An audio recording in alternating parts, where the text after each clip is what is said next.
आणिक न लगे माईक पदार्थ, तेथे माझे आर्त नको देवा।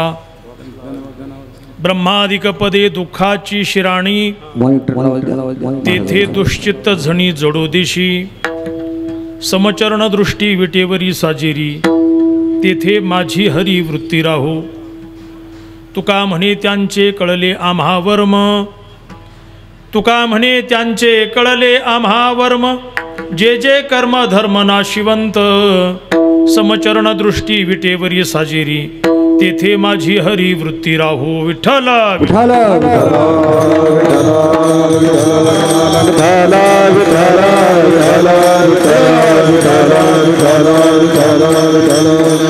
समचरण सरोजम सांद्रणी लांबोदाभम, जघननिहित पाणी मंडनम मंडनानाम। तरुण तुलसीमाला कंधरम कंजनेत्रम, सदय धवलहासं विठ्ठलं चिंतयामि। पांडुरंगा करू प्रथमान मन, पांडुरंगा करू प्रथमान मन, पांडुरंगा करू प्रथमान मन, प्रथमान मन। दुसरे चरण संताची या, संताची या, दुसरे चरण संताची या। हंता कृपादाने कथे चारिता, कृपादाने कथे चारिता, हंता कृपादाने कथे चारिता।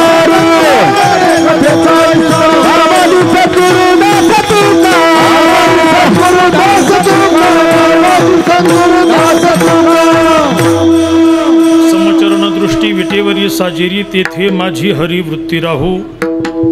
समचरण दृष्टी विटेवरी साजेरी, तेथे माझी हरी वृत्ती राहो। प्रस्तुत आज आपल्या या शेगुड गावामध्ये भगवान खंडेरायाच्या दरबारामध्ये, त्याचप्रमाणे भगवान श्री पांडुरंग परमात्मा, माऊली श्री ज्ञानोबराय आणि तुकोबरायांच्याही या ज्ञान प्रांगणामध्ये त्रितपपूर्तीच्या निमित्ताने सेवेसाठी घेतलेला अभंग जगद्गुरु संत शिरोमणी समर्थ श्री तुकोबरायांचा परमात्म्याकडे काहीशी पारमार्थिक वरप्रसादाची विनंती करणारा 4 चरणाचा आहे। विठाला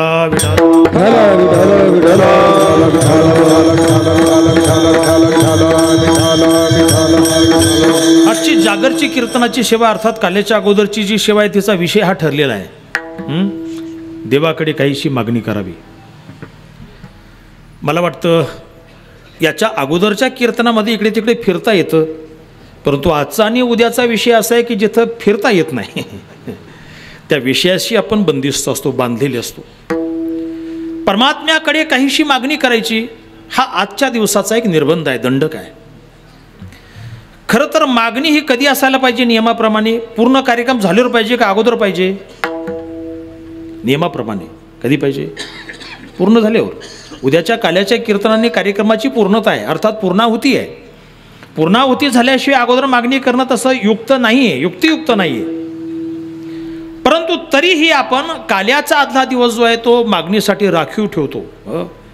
आता हा प्रघात कधीपासून रूढ झाला याचं विश्लेषण करणं तसं कठीण आहे, परंतु मला एक सामान्यतः असा तर्क वाटतो की कदाचित उद्या काला झाल्यानंतर गडबडीत जर देव विसरून गेले मग काय करायचं, नाही का? त्यापेक्षा आजच मागून घेतलेलं बरं ना, शांततेमध्ये। विठाला विठाला विठाला विठाला विठाला विठाला विठाला। आणि त्यातल्या त्यात दरवर्षीच्या सप्ताहामध्ये तर आपण काहीतरी देवाला मागतोच, नाही का? आणि मागण्यासाठी मला असं वाटतं चांगले कीर्तनकारी निवडले असतात। जसं कोर्टामध्ये महत्त्वाची केस लढायची असं तर वकील चांगले पाहिजेत ना, तसे। आणि त्यातल्यात आज आता त्रितपपूर्तीची मागणी आहे। गेली 36 वर्षे आपण हा नामसप्ताहाचा कार्यक्रम अव्याहतपणे चालू ठेवलेला आहे। त्याच्या आजच्या या मागणीसाठी वा पारमार्थिक विनंतीसाठी सेवेसाठी तुकोबरायांचा अभंग घेतलेला आहे। विठाला विठाला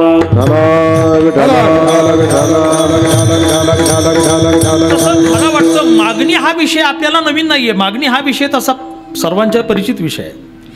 लोक दररोज एकमेकाला मागणी करतात, काहीतरी हे देता का, ते देता का, तुमचा पेन देता का, मोटरसायकल देता का, थोडंसं जाऊन यायचं आहे, नाही का? कधी कधी टोपी देता का हार घालण्यासाठी, असं होतं की नाही? आम्हालाही म्हणावं लागतं, लक्ष देता का आमच्याकडे, नाही का? म्हणावं लागतं की मागणी हा विषय तसा सर्वसामान्य आहे।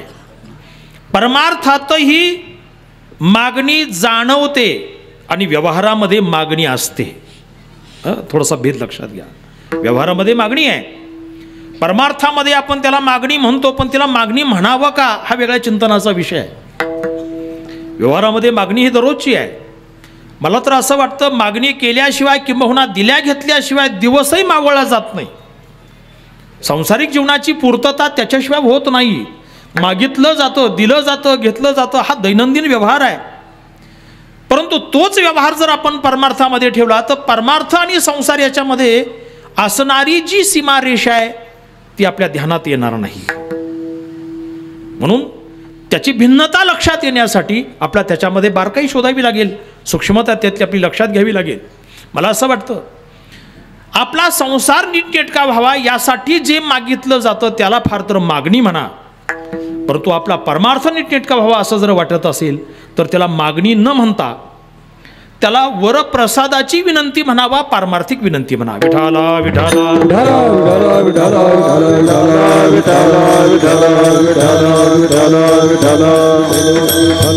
सामान्यतः मागणी ही कधी संभवू शकते? व्यवहारामध्ये आपण जर सामान्य चिंतन जर केलं तर मागणी कधी संभवू शकते? ज्यावेळी आपल्या जीवनामध्ये एखाद्या गोष्टीची उणीव आहे, अर्थात अभाव आहे, कमतरता आहे, त्याची आपला आवश्यकता आहे, तेव्हा अशा परिस्थितीमध्ये काय मागणी संभवत असते.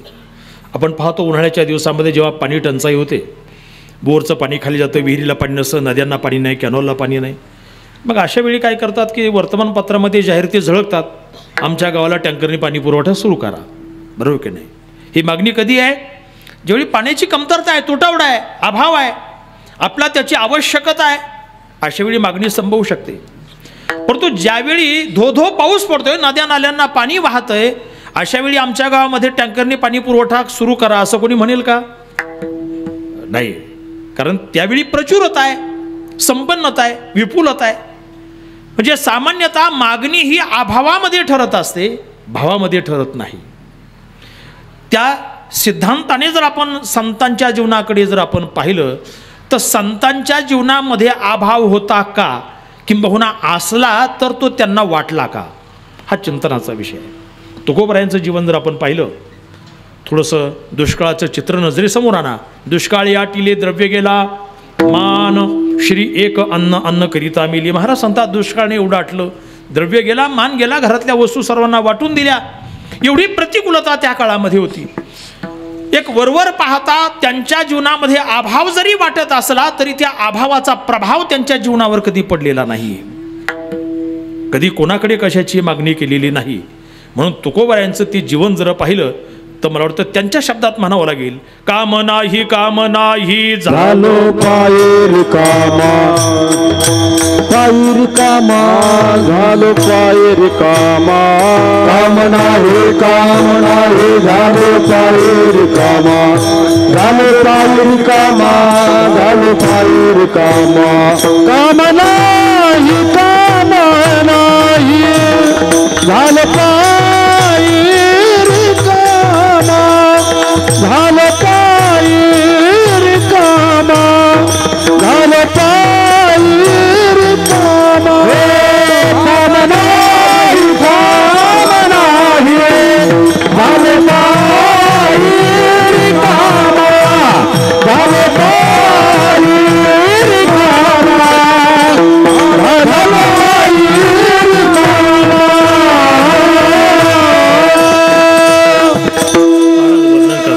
आमच्या जीवनामध्ये कुठल्याही प्रकारचा काम नाही. काम शब्दाचा अर्थ तत्वज्ञानामध्ये इच्छा असा केला जातो. पंचदशिकार वर्णन करतात, इदम मे स्यात् इच्छा काम शब्दिता. मला हे मिळावं, मला हे हवं आहे अशी माणसाची जी इच्छा आहे त्याला काम असं म्हणतात. म्हणून महाराज वर्णन करतात आमच्या जीवनामध्ये कुठल्याही प्रकारची कामना अर्थात इच्छा नाहीये.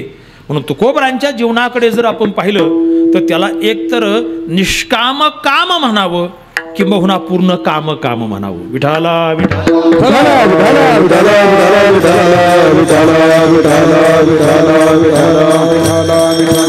मग तुकोबरायांचं जीवन जर निष्काम काम किंवा पूर्ण काम असेल, मग तुकोबरायांच्या जीवनामध्ये मागणी हा शब्द प्रयोग काय, बरोबर की नाही? आणखी तुकोबरायांचं जर आपण आणखीच पाहिलं, आपण त्यांचा भाव, स्वभाव, प्रभाव या सर्व गोष्टी जर पाहिल्या तर एका ठिकाणी महाराज स्पष्ट शब्दामध्ये वर्णन करतात, काही मागणे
महाराज सांगतात, आमच्या जीवनामध्ये आम्हाला काही मागणं तसं अनुचित आहे, आम्ही कधी मागत नाही. आणि ही आमच्या वडिलांची रीत आहे. वडिलांची रीत शब्दाचा अर्थ, वडील शब्दाचा अर्थ केवळ जन्म देणारा बाप नाही आहे. वडील शब्दाचा अर्थ केवळ थोरला असाही नाही आहे. वडील शब्दाचा अर्थ ज्ञानोबराय ज्ञानेश्वरीमध्ये स्पष्ट करतात. पै श्रुती स्मृतीचे अर्थ जे आपणची होणी मूर्त अनुष्ठाने जगादित वडील जे हे. श्रुतीचे आणि स्मृतीचे अर्थ ज्यांच्या जीवनामध्ये क्रियात्मक अनुष्ठानाच्या रूपाने समाजापुढे आदर्शभूत ठरतात त्यांना वडील असं म्हणावं. म्हणून आपले जे पूर्वाचार्य आहेत त्या पूर्वाचार्य वडील या संज्ञेस पात्र ठरतात. मग आता पूर्वाचार्य कोण आहेत? ज्ञानोबराय आहेत, नामदेव महाराज आहेत, एकनाथ महाराज आहेत. ज्ञानोबरायांनी आपल्या जीवनामध्ये कधी कोणाला काही मागितलेलं नाही आहे. कधी मागितलं का? ज्ञानोबरायांनी नाही.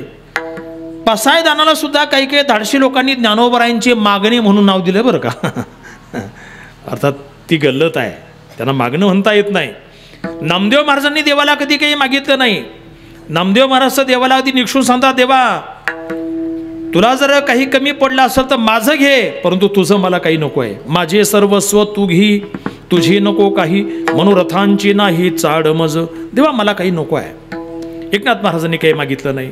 मग ज्या परंपरेच्या कलशस्थानी शोभणारे जे तुकोवर आहेत ते देवाला कधी काही मागतील अशी कल्पना करणं कठीण आहे.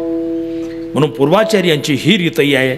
आणि दुसरी गोष्ट, वडिलांची जर परंपरा त्यांची पाहिली तर त्यांचे पूर्वज जे विश्वंभर बाबा, एक कथा अशी सांगितली जाते, विश्वंभर बाबा पंढरपूरला सपत्नीक दर्शनासाठी गेले. विश्वंभर बाबांनी पांडुरंग परमात्म्याचं दर्शन घेतलं, थोडे पुढे सरकले, त्यांच्या पत्नीनं दर्शन घेतलं आणि पत्नीने दर्शन घेत असताना काहीतरी अशी फुटफुटल्याचा आवाज त्यांच्या कानी आला. विश्वंभर बाबांनी टोकरून विचारलं, म्हटले काय म्हटली देवाला तू? काय बोलली? म्हटले काही नाही. नाही काहीतरी तू बोलली? नाही. म्हटले काही नाही बोलली. मला कळायला पाहिजे की नाही, तू काहीतरी बोलली, मला आवाज आलेला आहे. तेव्हा त्यांनी खुलासा असा केला, म्हटले मी देवाला सांगितलं की देवा बरीच वर्ष झाली लग्नाला, पोटी काही संतान नाही आहे, तेव्हा काहीतरी संतान प्राप्ती व्हावी अशी देवाला प्रार्थना केली. विश्वंभर बाबा असे रागावले, महाराज तुला एवढ्यासाठी पंढरपूरला आणलं काय? हे देवाकडे मागत असतात काय? असं नाही नाही नको नको ते त्या ठिकाणी बोलले. मग ज्या परंपरेचे पूर्वज जे आहेत ते जर एवढे निष्काम होते, त्या परंपरेमध्ये प्रगटलेले तुकोबार आहेत ते किती निष्काम असतील. विठाला विठाला विठाला विठाला विठाला विठाला.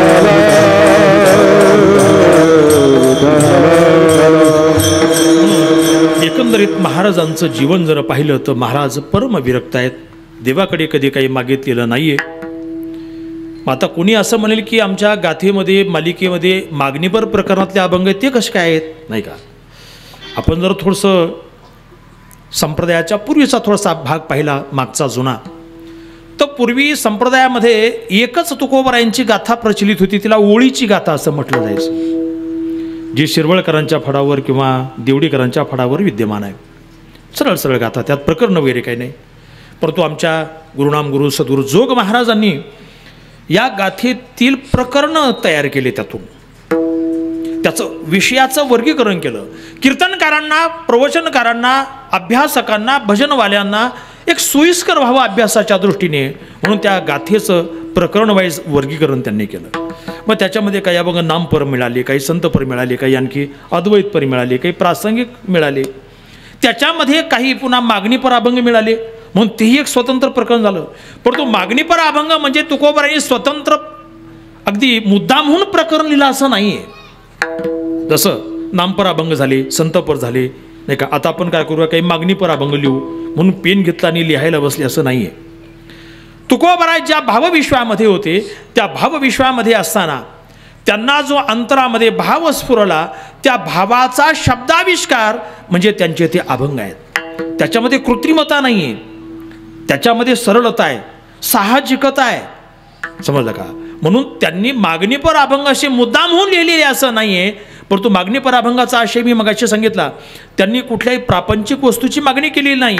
आपला परमार्थ नीटनेटका व्हावा हीच त्यांनी देवाला मागणी केलेली आहे. महाराज एके ठिकाणी वर्णन करतात, तुका म्हणे नको वरपंग देवा, घेई माझी सेवा भावशुद्ध देवा. वरवर नको आहे, माझी भावशुद्ध सेवा तुम्ही घ्या, अशी देवाला प्रार्थना करतात. आणि म्हणून त्या अनुषंगाने महाराज त्या ठिकाणी देवाला काही विनंती करतात. ती विनंती सुद्धा आमचा परमार्थ नीटनेटका व्हावा यासाठी करतात.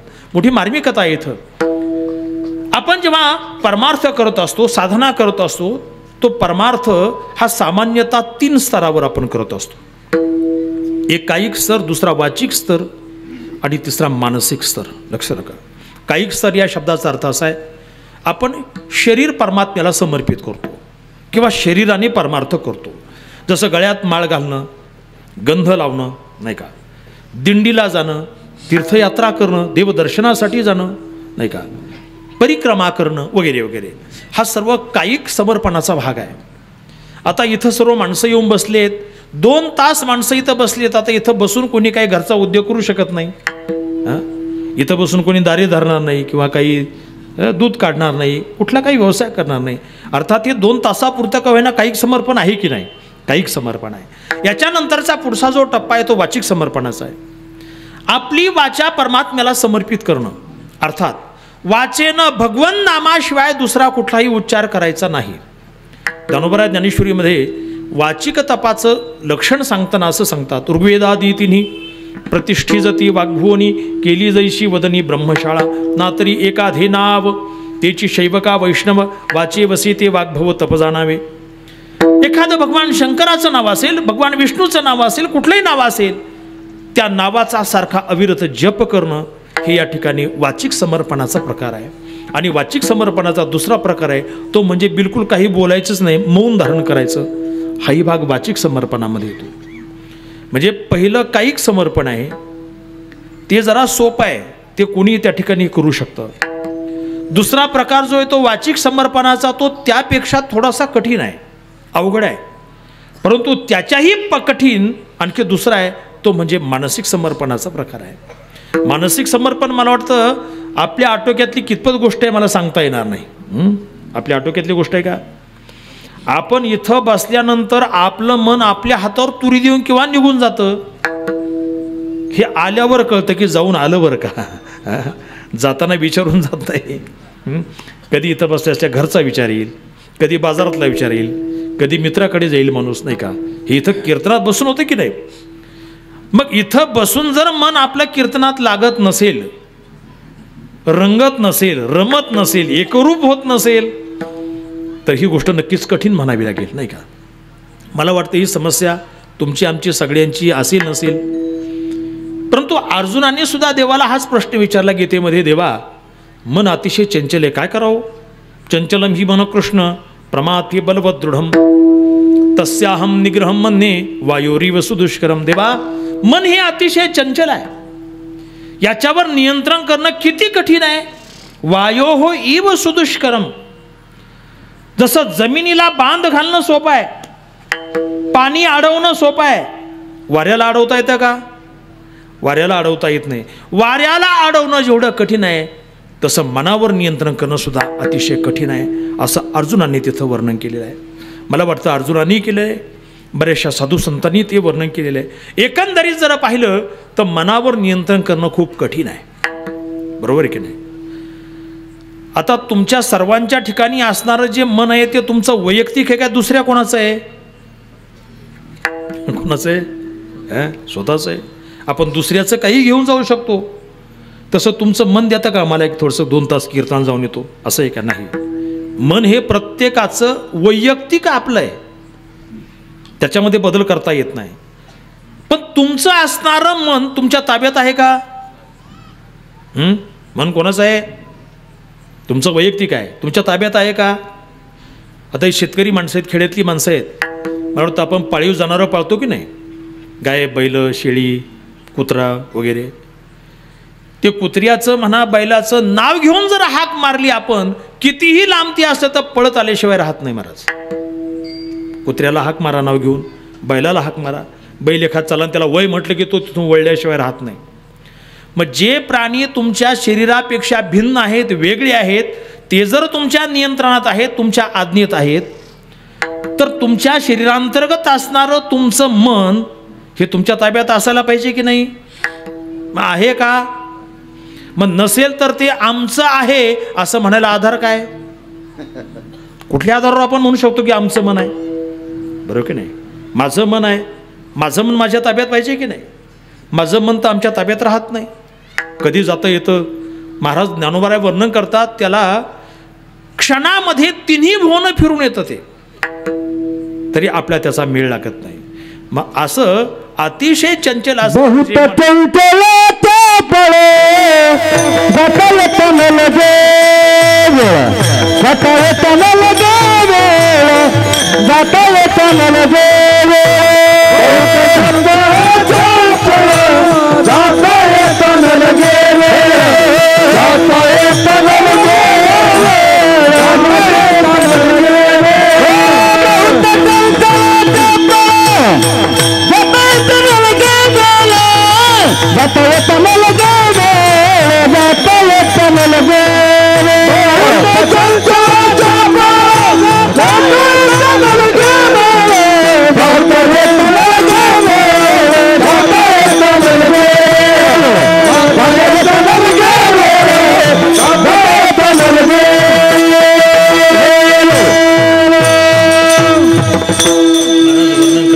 अतिशय चंचल आहे, चपळ आहे, ज्याला जायला यायला वेळ लागत नाही.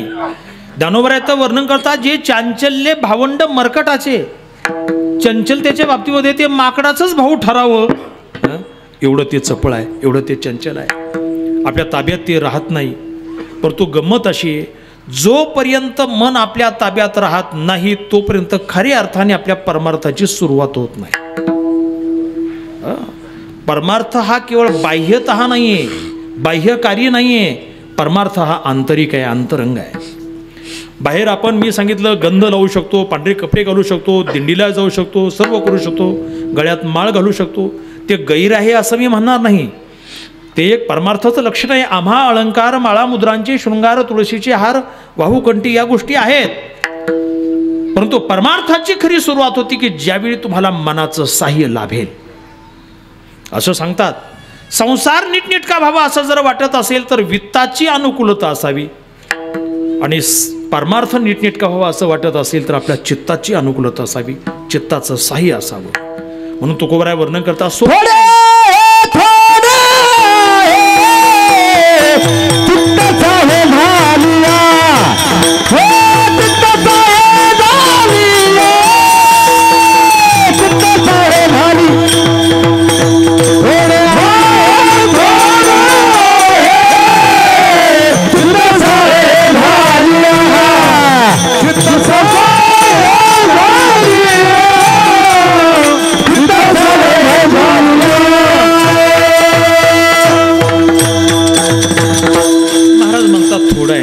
अगदी थोडं आहे, सोपं आहे. पण कधी पुढं चित्त साह्य झाली, या चित्त साह्य झालं तर, आणि चित्त जर साह्य झालं नाही तर भक्ती ते कठीण शिळावरलं कोळी असं म्हटले. दोन्ही बाजू महाराज सांगतात. चित्ताची अनुकूलता ही या ठिकाणी महत्वाची आहे. आपण मला वाटतं देवपूजेला बसल्यानंतर आपलं चित्त त्याच्यामध्ये रंगतं का? कीर्तनाला बसल्यानंतर आपली चित्ताची सहाय्यता मिळते का? नोटा मोजताना आपल्या चित्ताची सहाय्यता मिळते का? नोटा जर मोजत असेल तर चित्ताची सहाय्यता मिळते का? नोटा महाराज एवढे मन लावून मोजतात. तो मोजणारा तर एवढा तल्लीन होतो महाराज, दुसरा पाहणारा सुद्धा तल्लीन, ओ ती डबल गेली त्याचं तर लक्ष आहेच आहे, पण हाही लक्ष देऊ लागतो. एवढी माणसं तल्लीन होतात. पत्ते खेळताना बोलू का नको चित्ताची सहाय्यता मिळते का नाही? काय माणसं तल्लीन होतात महाराज. एखादं घरचं पोरगं नवं, बाबा चला उठा जेवायला बोलवलंय, थांब डाव होऊ दे जरा, थोडं आलंय थोडं राहिलंय, एवढी माणसं तल्लीन होतात. मग तिथं जर तुमचं चित्त एवढं तुम्हाला सहाय्यभूत होतं तर परमार्थामध्ये का होऊ नये? परमार्थामध्ये व्हायला पाहिजे. म्हणून मी सांगितलं परमार्थाची साधना खऱ्या अर्थाने तेव्हा सुरुवात होईल जेव्हा तुमचं चित्त तुम्हाला सहाय्यभूत ठरेल. तशी कठीण गोष्ट आहे पण सोपी पण आहे. तुम्हाला एक थोडीशी क्रिया सांगतो. सकाळी पहाटे जेव्हा तुम्ही उठता, तर जे पहाटे उठत असतील त्यांच्याबद्दल, सगळीच पहाटे उठतील असं काही सांगता येत नाही. काहींची पहाट सकाळी 8 वाजता उठत असते. 8 वाजता उठले तरी म्हणतात मी आज पहाटे लवकर उठलो, म्हणजे 10 वाजता उठे सवय, मग 8 वाजता उठली होती त्यांची पहाटच म्हणावी लागेल का नाही? सकाळी लवकर उठल्यानंतर डोळे बंद करून आसनावर बसा. जाग आल्यानंतर तुमच्या मनामध्ये काहीतरी विचार येत असतात. सगळ्यांचा अनुभव, जाग आलं की तुमच्या मनात काहीतरी विचार येतात. आज कोणाला भेटायचं, कोणाला फोन करायचा, कोणाकडून काय आणायचं, कोणाला काय द्यायचं, आजचं नियोजन काय. सकाळी उठल्याच काय होतं, ते चक्र सुरू होतात लगेच. हे चक्र कुठपर्यंत चालू असतात माहिती आहे का तुम्हाला? सकाळी उठल्यानंतर सुरू झालेले हे वैचारिक चक्र जे आहेत हे कुठपर्यंत चालू असतात? संध्याकाळी झोपेपर्यंत. जेव्हा वैचारिक चक्र थांबतात तेव्हा झोप येते का जेव्हा तुम्ही झोपता तेव्हा ते चक्र थांबतात? काय अनुभव आहे तुमचा? विचार चक्र थांबल्यानंतर झोप येते का झोपल्यानंतर विचार चक्र थांबतात? तुम्ही सर्वजण दररोज झोपतात हे गृहीत धरून मी विचारतोय तुम्हाला. असं काही नवीन मोठा प्रश्न विचारला असं नाहीये. विचार जेव्हा थांबतात तेव्हा झोप येते का जेव्हा झोप येते तेव्हा विचार थांबतात? बोला बोला बोला, काय हरकत नाही. आता इकडे सगळ्यांची विचार घेतली पाहिजेत ना थोडीशी. काय होतंय? जास्त अवघड प्रश्न विचारल्यासारखं वाटतोय मी. विचार चक्र थांबतात तेव्हा झोप येते का झोप येते तेव्हा विचार चक्र थांबतात? विचार चक्र थांबतात तेव्हा झोप येते, झोप येते तेव्हा विचार चक्र थांबत नाही. म्हणून काही माणसांना संध्याकाळी 11 वाजतात 12 वाजतात तरी झोप येत नाही. डॉक्टरना जाऊन भेटतात, अहो डॉक्टर रात्री 12-1 वाजता झोपच येत नाही, अंथरुणावर पडून राहतो पण झोपच येत नाही. तर डॉक्टरांच्या नाड्या सगळ्यांच्या हातात असतात, का झोप येत नाही त्यांना माहिती आहे. बरं किती वाजता झोपता? म्हटले 11 वाजता. मग काही मच्छरदाणी वगैरे सर्व व्यवस्थित आहे म्हटलं, नाही का? पण तरी झोप काय येत नाही? मग डॉक्टरकडे पर्याय असतो. म्हटले मग काय करा, ही गोळी घेऊन जा आणि झोपण्याच्या टायमाला गोळी घ्यायचा. आता सुरुवातीला त्या गोळीने काय होतं की गोळीच्या प्रभावामुळे झोप लागते, पण 4-8 दिवस झाल्यानंतर ती गोळी पुन्हा पचनी पडल्यानंतर पुन्हा जैशी थे.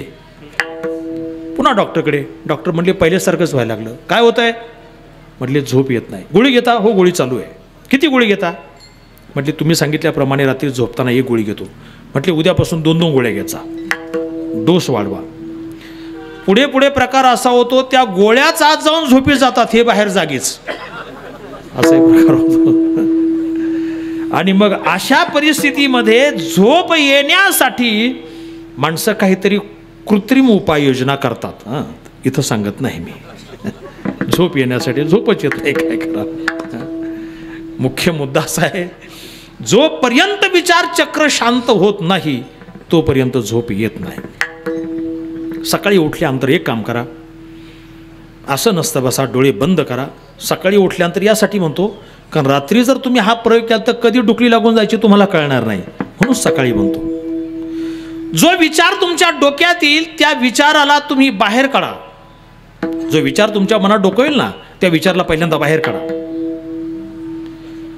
तो बाहेर काढला की दुसरा विचार आतमध्ये प्रविष्ट होईल, त्याला बाहेर काढा.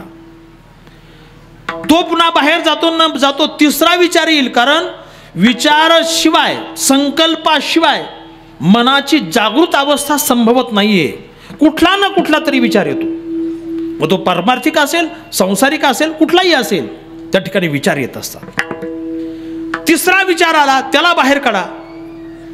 ज्यावेळी तुम्हाला विचाररहित मनाची अर्थात संकल्परहित मनाची अवस्था साधता येईल, मला वाटतं समाधी तिथून पुढे फार लांब नाहीये. विठाला विठाला विठाला विठाला विठाला विठाला विठाला विठाला विठाला. पण ह्या गोष्टी एवढ्या सोप्या नाहीये. तुम्ही 8 दिवस प्रयत्न करून पहा, यश आलं तर मला सांगा. या गोष्टी कठीण आहेत. म्हणून आमच्या साधू संतांनी विनंती केली, कारण काळ तसा आहे, माणसाच्या हातामध्ये काही नाही, माणसाची क्षमता कमी झालेली आहे. त्यापेक्षा देवाची सहायता जर या कामामध्ये जर आपण घेतली तर थोडंसं आपण काहीतरी यशस्वी होऊ शकू. आणि म्हणून आमच्या तुकोबरायांनी, साधू संतांनी ही गोष्ट थोडीशी देवाकडे सोपवली. देवा म्हटले, आता इथं आम्ही जरा कमी पडतोय. आम्ही बाकी सर्व गोष्टी करू शकतो, परंतु मनाच्या बाबतीमध्ये आम्ही काहीतरी कमी पडतोय. तेव्हा या कामी तुम्ही आम्हाला सहाय्य करा, की जेणेकरून आमची अंतःकरण वृत्ती एखाद्या विशिष्ट ठिकाणी स्थिर होईल आणि मनावर आम्ही नियंत्रण करू शकू. कुठंतरी एखाद्या विशिष्ट ठिकाणी ती स्थिर झाली पाहिजे. ती कुठे स्थिर व्हावी ही अपेक्षा महाराज अभंगाच्या पहिल्या चरणात व्यक्त करतात. समचरण दृष्टी समचरण दृष्टी विठेवरी साधी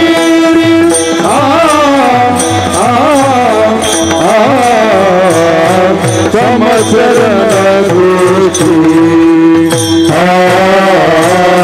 समचरण दृष्टी समचरण दृष्टी विठेवरी साधी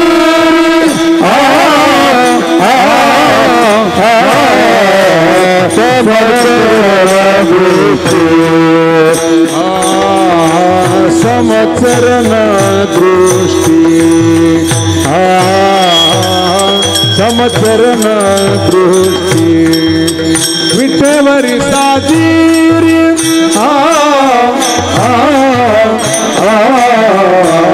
समचरण दृष्टी समचरण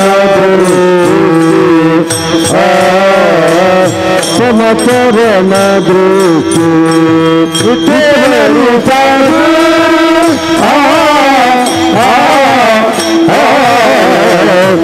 समचरण दृष्टी येथे माझे हारी वृत्ती राहो, येथे माझी हारी वृत्ती राहो, माझी हारी वृत्ती राहो, माझी हारी वृत्ती राहो, माझी हारी वृत्ती राहो, तेथे माझी हारी वृत्ती राहो. आणि कोणा लगे आणि कोणा लगे माईक पदार्थ आणि कोणा लगे आणि कोणा लगे आम्ही कमाल गो माईक पदार्थ आम्ही कमाल गो. समचरण दृष्टी विठेवरी साजीरी तेथे माझे हारी वृत्ती राहो, तेथे माझे हारी वृत्ती राहो. समचरण दृष्टी विठेवरी साजीरी तेथे माझे हारी वृत्ती राहो, हारी वृत्ती राहो.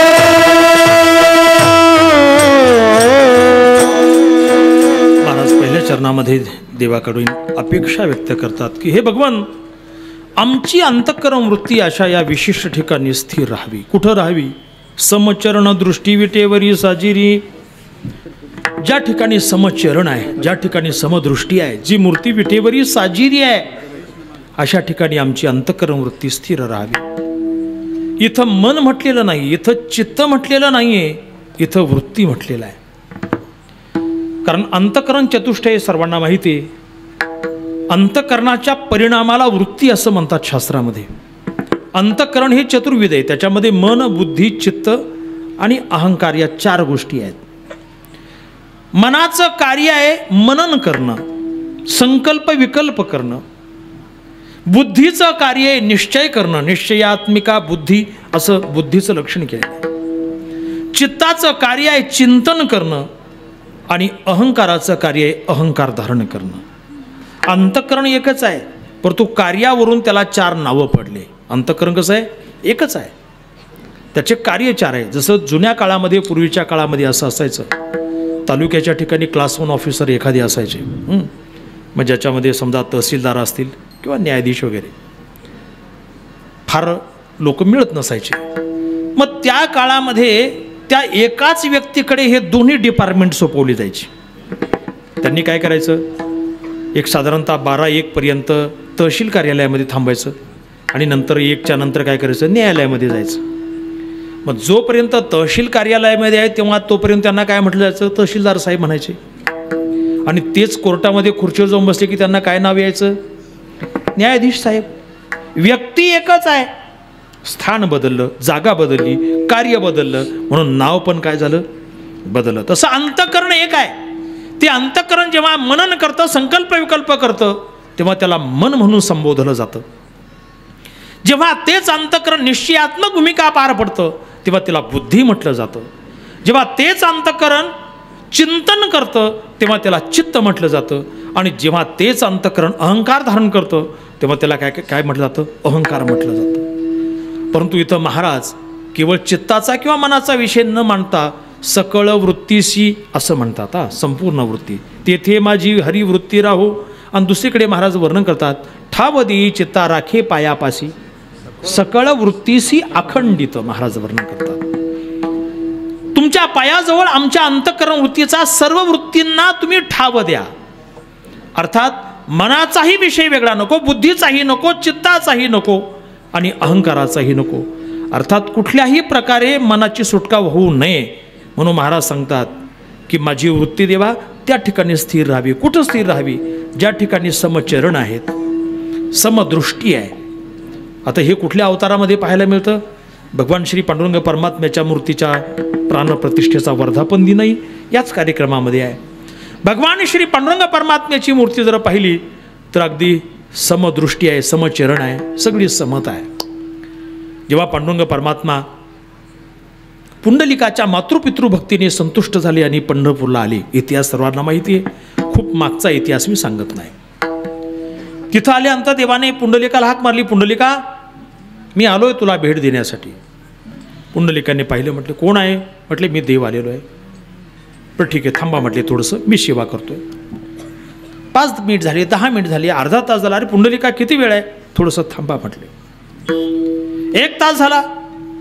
आता मला सांगा, ST स्टँडवर जर एखादा मनुष्य 10-15 मिनिट उभा राहिला, बसायची व्यवस्था नसेल तर माणूस ताटकळतो की नाही त्या ठिकाणी.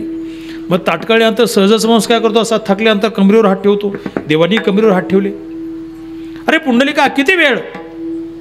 पुंडलिकाने एक जवळ वीट होती आणि ते वीट देवाकडे भिरकावली, दिली नाही बरं का, भिरकावली. म्हणून महाराज वर्णन करतात, मागे भिरकाविली वीट, भिरकावली. दिली म्हणजे सन्मानाने देणं आहे, भिरकावणं म्हणजे राव बा चला. देव त्या विटीवर उभे राहिले. आता वीटची साईज किती आहे, आता अलीकडे ठोकळा विट एवढी मोठी नसेल मला तर वाटतं, नाही का. जुन्या काळातल्या त्या विटा, त्या विटीवर देव कसं बसं उभे राहिले, बॅलन्स सांभाळून, नाही का. मग बॅलन्स सांभाळण्यासाठी मग पाय असे मागे पुढे करून चालणार त्यांना, पाय सम करावे लागले, जवळ त्यांना जोडून घ्यावे लागले. आणि ताटकळले होते, हातही त्या ठिकाणी असे केले. मग आता इकडे तिकडे पाहता कुणीकडे. आता आपला प्रतीक्षा करायची, आपल्या भक्ताची प्रतीक्षा करायची. म्हणून प्रतीक्षारत असणारे भगवंत इकडे तिकडे पाहत नाही. नाही ते काही माणसं इकडे पाहतील, काही तिकडे पाहतील, तसं नाही, नाही का. दृष्टी सुद्धा अगदी नासिकाग्र दृष्टी आहे देवाची. अशा स्थितीमध्ये देव त्या ठिकाणी उभे राहिले. बराच वेळ झाल्यानंतर देवाने पुन्हा विचारलं, पुंडलिका अजून किती वेळ आहे. पुंडलिका सांगितलं, काय जायची गडबड आहे का तुम्हाला, कुठं घाई आहे का. हो ना जायचं आहे मला. जायचं नाही तुम्ही आता आल्यात ना, आता इथून जायचं नाही, इथून हलायचं नाही, आता इथंच तुम्हाला थांबावं लागेल. तुम्ही माझ्या मातृपितृ भक्तीने प्रसन्न होऊन, अर्थात मला साधू संतांची कृपा झाली म्हणून मला तुमची प्राप्ती झालेली आहे, परंतु माझ्याही पेक्षा आणखी पातकी आहेत, खल आहेत, नष्ट आहेत, दुष्ट आहेत, त्यांचा उद्धार कसा होईल? त्यांचा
जैसे तैसे उतरिका से लावून देवा, त्यांचा उद्धार करण्यासाठी तुम्हाला इथं थांबावं लागणार आहे. म्हणून आपल्या वारकरी संप्रदायामध्ये जे दैवत आहे पांडुरंग परमात्मा, पांडुरंग परमात्मा आले पुंडलिकासाठी, ते इथं उभे राहिले, ते उभंच राहावं त्यांना लागलं. बाकीचे अवतार आपण पाहतो, मत्स्य कसे इतर योनीतल्या अवतारांची गोष्ट भिन्न आहे. प्रभू रामचंद्र आले, अवतार कार्य संपल्यानंतर ते निजधामाला निघून गेले असा इतिहास रामायणामध्ये आपला ऐकायला मिळतो. भगवान श्रीकृष्ण आले, आपला अवतार कार्य संपल्यानंतर प्रभास क्षेत्रावरून निजधामाला गेले, श्रीमद भागवतामध्ये आपला ऐकायला मिळतं. परंतु पांडुरंग परमात्मा आले आणि ते कुठं गेले परत असा इतिहास आतापर्यंत ऐकिवात नाही, लेखनात नाही, वाचण्यात नाही. कारण देव आले ते तिथंच उभे राहिले. किती वर्ष उभे राहिले? युगी 28 बिटे बरी उभा,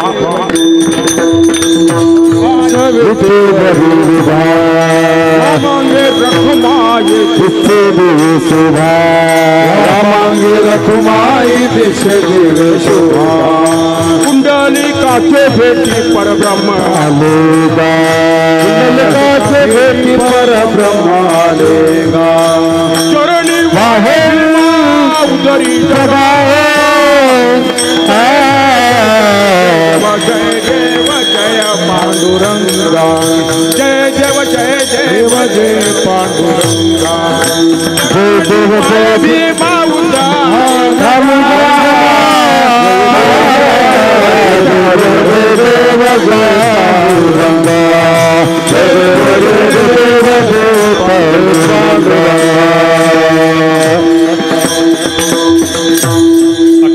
युग परमात्मा त्या ठिकाणी त्या विटेवर उभे आहेत. या कलियुगाचा जर विचार केला तर कलियुगाची वर्ष संख्या किती आहे? 4,32,000 वर्ष कलियुगाचे आहेत. किती? 4,32,000. त्याच्या अगोदरचं जे द्वापर युग आहे, त्या द्वापर युगाची 8,64,000 वर्ष संख्या आहे. त्याच्या अगोदरचं जे त्रेतायुग आहे त्याचं 12,96,000 अशी वर्ष संख्या आहे. त्याच्या अगोदरचं जे सत्ययुग आहे 17,92,000 अशी त्याची त्या ठिकाणी 17,28,000 अशी त्याची वर्ष संख्या आहे. मग आता मला सांगा, एवढे मोठी जी वर्ष संख्या आहे, याचं कॅल्क्युलेशन करा. हे 4 युगाचं मिळून एक चतुर्युगी तयार होते. या चतुर्युगीची संख्या 7 वेळा उलटली, 7 चोक 28 अशी 28 युग झाली. आता हिशोब करून मला नंतर सांगा निवांत. आता कोणाला हिशोब होणार नाही. एवढी वर्ष झाली आमचा पांडुरंग परमात्मा कुठे आहे? तिथं उभा आहे. आलाही नाही आणि गेलाही नाही आणि आहे त्या स्थितीमध्ये उभा आहे. म्हणून या ठिकाणी तुकोबराय पांडुरंग परमात्म्याला विनंती करता, देवा म्हटले इतरत्र नको, आता तुमच्या चरणावर त्या ठिकाणी माझी दृष्टी नाही का वृत्ती स्थिर राहावी. कसं आहे, जे समचरण आहे, जे समदृष्टी आहे. चरण शब्दाचा अर्थ पाय असाही होतो आणि चरण शब्दाचा अर्थ ज्ञान असाही होतो. प्रभू रामचंद्रांची मूर्ती किंवा प्रतिमा जर आपण पाहिली तर एक पाय पुढे एक पाय मागे, बरोबर की नाही? एक पाय पुढे एक पाय असा आवेश आहे. धनुष्य एक हातात, बाण एक हातात असा. भगवान श्रीकृष्णाची मूर्ती किंवा प्रतिमा पाहिली तर पाय थोडासा जवळ आला पण सम झाला नाही. देहुडा चरणी वाजवितो वेणू, नाही का, देहुडा झालेला आहे. परंतु पांडुरंग परमात्म्याचं चरण मात्र सम आहे, तिथं समत आहे. समपाय कर कटी, समपाय कर कटी, समपाय कर कटी, समपाय कर कटी, समपाय कर कटी, समपाय कर कटी, समपाय कर कटी,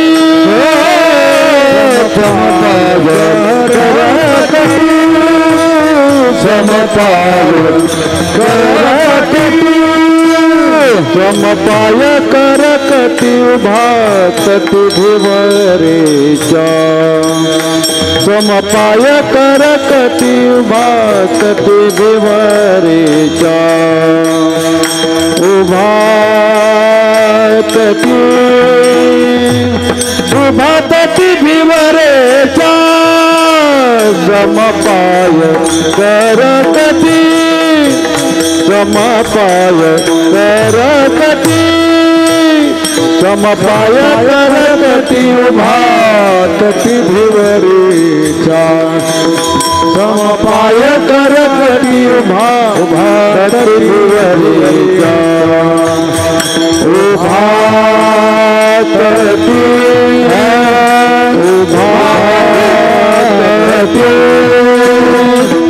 उभातटी भिवरेचा, समपाय कर कटी, समपाय कर कटी.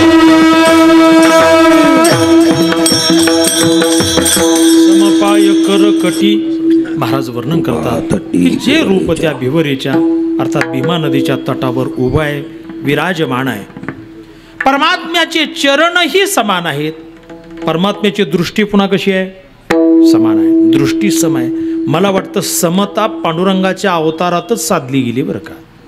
म्हणून तिथं समचरण आहे, समदृष्टी आहे, नाही का, समकर आहेत, सममूर्ती आहे, वैषम्य नाही. समशब्दाचे अर्थ अनेक होतात बरं का. समशब्द हा तसा गणितशास्त्रीय शब्द आहे. समसंख्या विषमसंख्या आपण म्हणतो की नाही. सम कशाला म्हणायचं? ज्या संख्येला 2 या संख्येनं निशेष भाग जातो त्याला आपण काय म्हणतो? समसंख्या म्हणतो. जसं 2, 4, 6, 8 वगैरे समसंख्या आहे. आणि त्याच्या विपरीत जी आहे ती विषमसंख्या आहे. विषम कशाला म्हणायचं? की ज्याला 2 ने निशेष भाग जात नाही. 1, 3, 5, 7 वगैरे ही विषमता आहे. म्हणून या ठिकाणी गणितामध्ये सुद्धा सम हा शब्द प्रयोग आहे. संस्कृतमध्ये सुद्धा सम हा शब्द प्रयोग म्हणण्यापेक्षा त्याला आपण उपसर्ग म्हणू. सम्यक प्रकारेण असं त्याला म्हणतात. सम योग्य प्रकाराने. संगीत क्षेत्रामध्ये सुद्धा सम आहे की नाही? मला वाटतं संगीतातली सम ज्याला कळल तेव्हाच ते गायन किंवा वादन सम, नाही तर वैषम्याचाच बाजार असं म्हणलं काही हरकत नाही. समेवर आल्यानंतर नाही का, जे काही जाणकार लोक आहेत ते लगेच मान डोलवल्याशिवाय राहत नाही किंवा हात केल्याशिवाय राहत नाही. सम कळते काही लोकांना. संगीतामध्ये सम आहे. इंग्लिशमध्ये सुद्धा सम आहे. स्पेलिंग भेदाने SOME सम आणि SUM सम आहे की नाही, इंग्लिशमध्ये आहे. तत्वज्ञानामध्ये सम या शब्दाचा अर्थ ब्रह्म असा होतो. सम शब्दाचा अर्थ गीतेमध्ये सुद्धा निर्दोषमी समम ब्रह्म तस्मात ब्रह्मणिते स्थित. ब्रह्म हे सम आहे. किंवा महाराज आणखी वर्णन करतात ब्रह्म सर्वगत सदा सम जेथ अणुही नाही विषम वगैरे. इथं सम या शब्दाचा अर्थ सारखं पण आहे आणि सम या शब्दाचा अर्थ ब्रह्मरूपता पण आहे. आणि आणखी व्यावहारिक बाजूने थोडं सांगायचं झालं तर आमच्या पांडुरंग परमात्म्याकडे एवढी समता आहे महाराज. पांडुरंग परमात्मा कोणालाही समाविष्ट करून घेऊ शकतो. पांडुरंग परमात्म्याकडे भेद नाही. पांडुरंग परमात्म्याकडे विषमता नाही आहे. आपण नेवाशाला देवदैत्यांच्या जेव्हा पंक्ती बसल्या आणि मोहिनी रूपामध्ये त्यांना अमृत वितरण केलं गेलं, तो प्रसंग नजरेसमोर आला. त्या मोहिनी भगवंताने देवाच्या पंक्तीला अमृत वाटलं आणि राक्षसांच्या पंक्तीला मदिरा वाटली. म्हणजे वैषम्याचा डाव टाकला का नाही तिथं? विषमता, भेद सूचकता त्या ठिकाणी आहे. तसं पांडुरंग परमात्म्याकडे कुठल्याही प्रकारचा भेद नाही. आमच्या पांडुरंग परमात्म्याच्या वारीमध्ये पहा तुम्ही, वारीमध्ये सगळेजण जातात, तिथं भजनी जातात, वारकरी जातात, नाही का, टाळकरी जातात, यापेक्षा खिशे कापूही जातात की नाही, काही पोटभरेही जातात. त्यांना बाकी काही घेणं नसतं, तुझ्या भजनाचं घेणं नसतं, काय नसतं. फक्त ते सकाळच्या पंक्तीला सापडले का थेट संध्याकाळच्या पंक्तीला सापडतील, दिवसभर ते सापडत नाही. तुम्हाला मोठा अनुभव असेल हो त्याचा. नाही का, असेही आहेत. बरं, तिथं जाणारे काय क्लास 1 ऑफिसर पण आहेत, सामान्य कामगार पण आहेत, व्यावसायिक आहेत, उद्योजक आहेत, दुकानदार आहेत, सर्व क्षेत्रातली माणसं आहेत. पांडुरंग परमात्मा असं म्हणत नाही की अमक्या अमक्या विशिष्ट लोकच माझ्याकडे आहे, असं नाहीये. तिथं यारे यारे लहान थोर, यारे लहान थोर, वापी भलते नारी नरे, भलते नारी एक करावारी चारे, करावारी चारे, जाते ना कमनाते,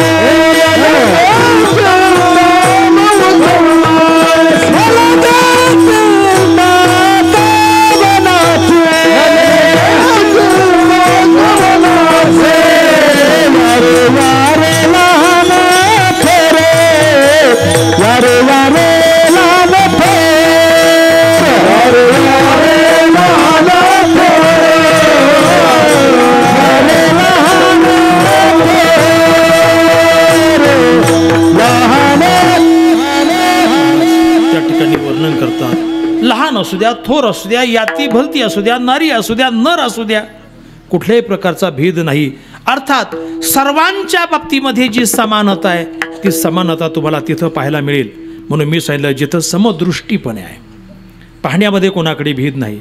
म्हणून ज्या ठिकाणी देवा समचरण आहे, ज्या ठिकाणी समदृष्टी आहे, त्या ठिकाणी माझी वृत्ती राहावी, ही माझी विनंती आहे. यापेक्षा दुसरं आम्हाला काहीच नको. अभंगाचं दुसरं चरण. आणि कोण लागे मालिक पदार्थ हो हो, आणि कोण लागे मालिक पदार्थ हो हो, आणि कोण लागे मालिक पदार्थ, आणि कोण लागे मालिक पदार्थ, आणि कोण लागे मालिक पदार्थ हो हो, आणि कोण लागे मालिक, आणि कोण लागे मालिक पदार्थ हो हो, आणि कोण लागे मालिक पदार्थ. माझे अर्थ नको देवा, माझे अर्थ नको, माझे अर्थ नको देवा, माझे अर्थ नको देवा, आणि कोण लागे मालिक पदार्थ हो हो, आणि कोण लागे मालिक पदार्थ. माझे अर्थ नको देवा, माझे अर्थ नको देवा, माझे अर्थ नको देवा, अर्थ नको देवा, आणि कोण लागे मालिक पदार्थ, आणि कोण लागे मालिक पदार्थ.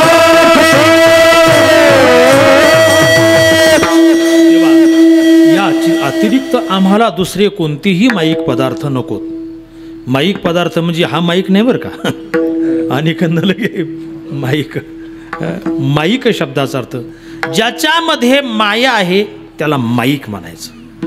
तसं एखाद्या माणसाच्या ठिकाणी जर भाव असेल तर आपण त्याला भाविक म्हणतो की नाही, तसं ज्याच्या ठिकाणी माया आहे, ज्या पदार्थामध्ये माया आहे, त्याला माईक असं म्हटलं जातं. माईक माया शब्दाच्या अर्थात मी खूप सांगत नाही. माया शब्दाचा अर्थ एक वेदांताची जी सत्सद विलक्षण अनिर्वचनीय शक्ती आहे, तिला पण माया म्हणतात. तिचं वर्णन करताना असं केले, सन्नाप्य सन्नाप्य भयात्मिकानो, भिन्नाप्य भिन्नाप्य भयात्मिकानो, संगाप्य नंगाप्य भयात्मिकानो महाद्भुता निर्वचनीय रूपा. सन्नाप्य सन्नाप्य भयात्मिकानो, जी सत नाही, जी असत नाही, जी सदसत नाही, जी तद्भिन्न आहे, तद्विलक्षण आहे, ती माया आहे. भिन्नाप्य भिन्नाप्य भयात्मिकानो, जी परमात्म्याशी भिन्न नाही, परमात्म्यापासून अभिन्न नाही, परमात्म्याशी भिन्न अभिन्न नाही, तद्विलक्षण जी आहे ती माया आहे. संगाप्य नंगाप्य भयात्मिकानो, जी सावयव नाही, जी निरवयव नाही, जी सावयव निरवयव नाही, ती माया आहे. महाद्भुता निर्वचनीय रूपा, जी महाद्भूत आहे, जी अनिर्वचनीय आहे, अनिर्वचनीय शब्दाचा अर्थीला काहीच म्हणता येत नाही, ती माया आहे. म्हणून माया शब्दाचा अर्थ तो आहे जी माया ज्याच्यामध्ये आहे, अर्थात मायेपासून जेवढे बनलेले पदार्थ आहेत ते सर्व माईक पदार्थ आहेत. माया शब्दाचे आणखी मी अर्थ सांगेल, वेळ सांभाळावा लागेल मला. माया शब्दाचा एक अर्थ आहे तो म्हणजे आसक्ती. माया शब्दाचा अर्थ आहे प्रेम. माया शब्दाचा अर्थ आहे भगवंताची इच्छाशक्ती. आता याला प्रमाण आहेत बरं का, मी आता फक्त तुम्हाला दिग्दर्शित करून चालतोय. माया शब्दाचे एवढे मोठे अर्थ आहेत, परंतु कोणत्या प्रसंगामध्ये कोणता अर्थ लावावा की जो अर्थ सुसंगत ठरेल हे त्या ठिकाणी व्याख्या त्याच्या उंचीवर अवलंबून असतं. म्हणून इथं माया शब्दाचा अर्थ आहे जी आता वर्णन केलेली जी माया आहे त्या मायेपासून बनलेले जे पदार्थ आहेत किंवा सर्व पदार्थामध्ये ती माया विद्यमान असल्यामुळं महाराज सांगतात आम्हाला ते नको आहे. आणि इक न लगे माईक पदार्थ तेथे माझे आर्त नको देवा. त्या पदार्थांच्या ठिकाणी माझी आर्त असू नये. आर्त शब्दाचा अर्थ इच्छा. माझी इच्छा तिथं होऊ नये, माझी भावना तिथं बसू नये. समजलं का देवा, मला हे नको आहे. कारण का नको आहे? माया हीच कशी आहे? अध्यस्त आहे. मग अध्यस्त पदार्थ त्याच्यापासून निर्माण झालेले जे पदार्थ आहेत ते अध्यस्तच राहणार का वास्तविक राहणार? तुम्ही स्वप्नामध्ये झोपले किंवा झोपेत स्वप्न पडलं, ज्ञानोबा यांचे शब्द प्रयोग आहेत बरं का. जैसे स्वप्नी देखील, हे स्वप्न शब्द विसंगत वाटतील. आपण सर्वजण रात्री झोपल्यानंतर आपलं स्वप्न पडतात. आता एक माणूस असा गडबडीत कामावून आला, घरी आला, भूक खूप लागली होती. पत्नी असेल, अरे मला भूक लागली, मला पटकन जेवायला बनव. ती म्हटली 10 मिनिट, फक्त 10 मिनिट. ते पेपर आहे तो वाचा जरा, मी 10 मिनिटात स्वयंपाक बनवते. त्या महोदयाने पेपर घेतला आणि खुर्चीवर बसली, तसा डोळा लागला. डोळा लागल्यानंतर काय झालं की मग स्वप्न पडलं आणि स्वप्नातही त्यांना भूक लागली, पण स्वप्नातला योग असा चांगला होता ते एका चांगल्या पंक्तीत जाऊन बसले जेवायला.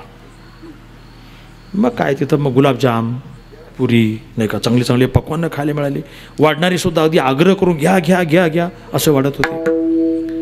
चांगलं पोटभर जेवण झालं आणि हात धुणार तेवढ्यात पत्नीचा आवाज आला, ओ उठा स्वयंपाक झाला, घ्या बसून जेवायला. मग एक खडबडून जागा झाली. मग आता काय खाल्लंय? मग आता जेवायला उठा सांगितलं, मग आता हे खायचं का ते खाल्लेलं? स्वप्नातले पदार्थ, त्या पदार्थातून झालेली तृप्ती ही सर्व कशी आहे? स्वप्नीचे ठेवले जाईल रे या, स्वप्नीचे ठेवले जाईल रे या, ठेवले जाईल या, स्वप्नीचे ठेवले जाईल या.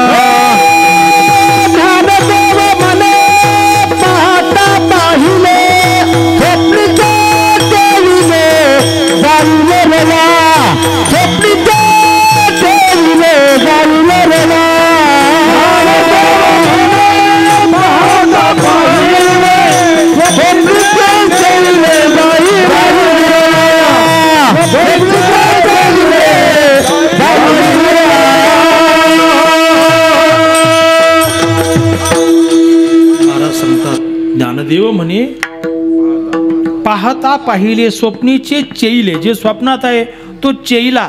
चेईला म्हणजे जागा झाला. चेव येणं हा विदर्भातला शब्द बरं का.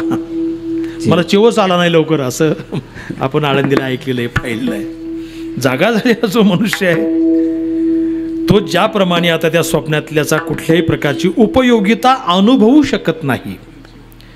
स्वप्नातली स्त्री कल्पित, तिने बनवलेले पक्वान्न कल्पित, ते आपण खाल्लं तीही गोष्ट कल्पित आणि त्यावेळी पोट भरून जी तृप्ती मिळाली ती सुद्धा कशी आहे?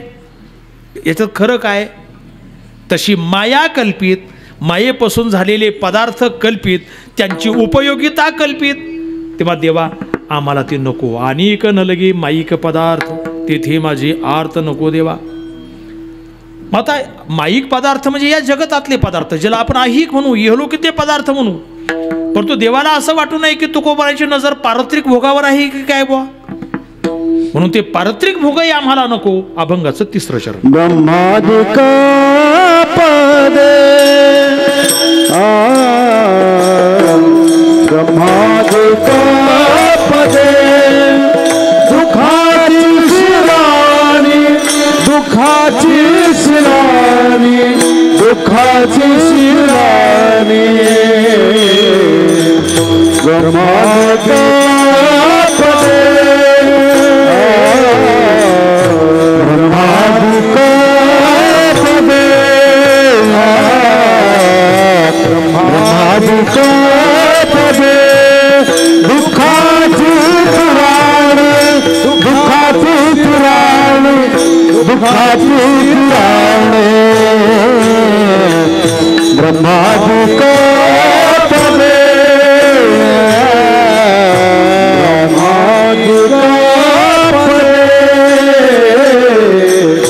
ब्रह्मादिका पदे दुखाची शिराणी दुखाची शिराणी दुखाची शिराणी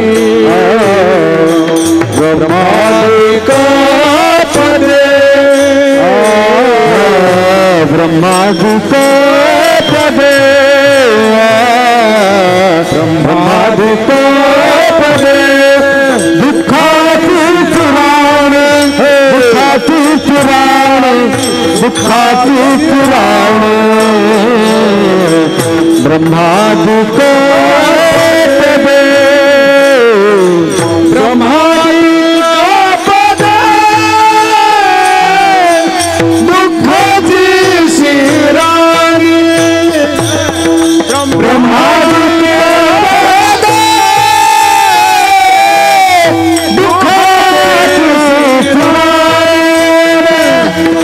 ब्रह्मादिका पदे दुखाची शिराणी दुसरी चरणी परदेशी परदेशी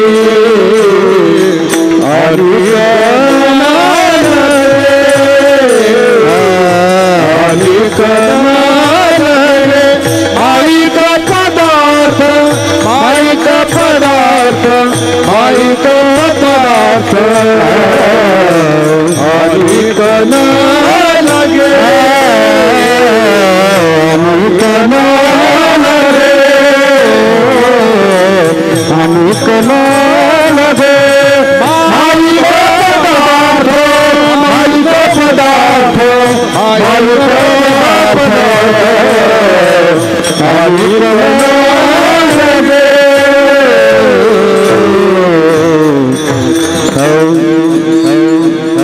या शुद्ध वारकरी फडकरी सांप्रदायिक चाली आहेत बरं का, लक्षात ठेवा.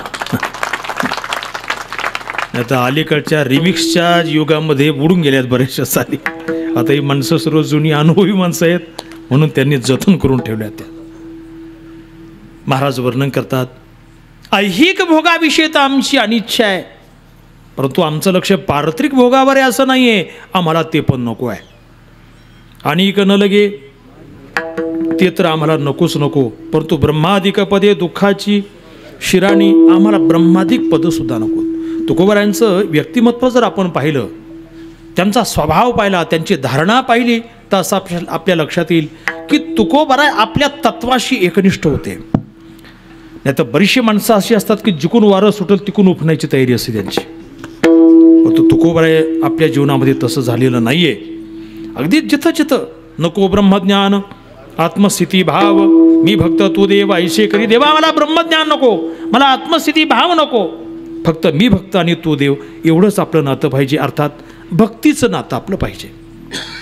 काही ठिकाणी तर महाराजांनी वर्णन केलं, देवा नको वैकुंठीचा वास नको वैकुंठीचा वास वैकुंठीचा वास नको वैकुंठीचा वास आहे तया सुखानाथ आहे तया सुखानाथ आहे तया सुखानाथ आहे तया सुखानाथ अद्भुत हारस कथा काळी नामाचा अद्भुत हारस कथा काळी नामाचा हे अद्भुत हारस कथा काळी नामाचा अद्भुत हारस कथा काळी नामाचा नको वैकुंठीचा वास आहे तया सुखानाश वैकुंठीचा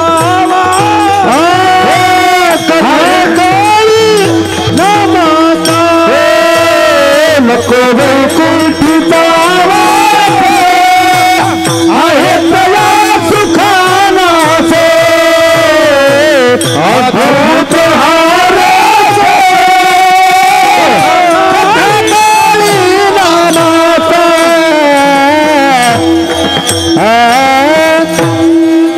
देवा आम्हाला वैकुंठीचा वास्तव्य सुद्धा नको. का नको? वैकुंठीचा अधिपती परमात्मा जर वैकुंठाहून निघून आला असला तिथं काय करता नुसतं झोपा काढायच्या का तिथं बस. देव कुठं आलेला आहे? इथं आलेला आहे. वैकुंठ सोडून संता सदनी राहिला. मग तिथं काय? वास दे पंढरी सर्व काळ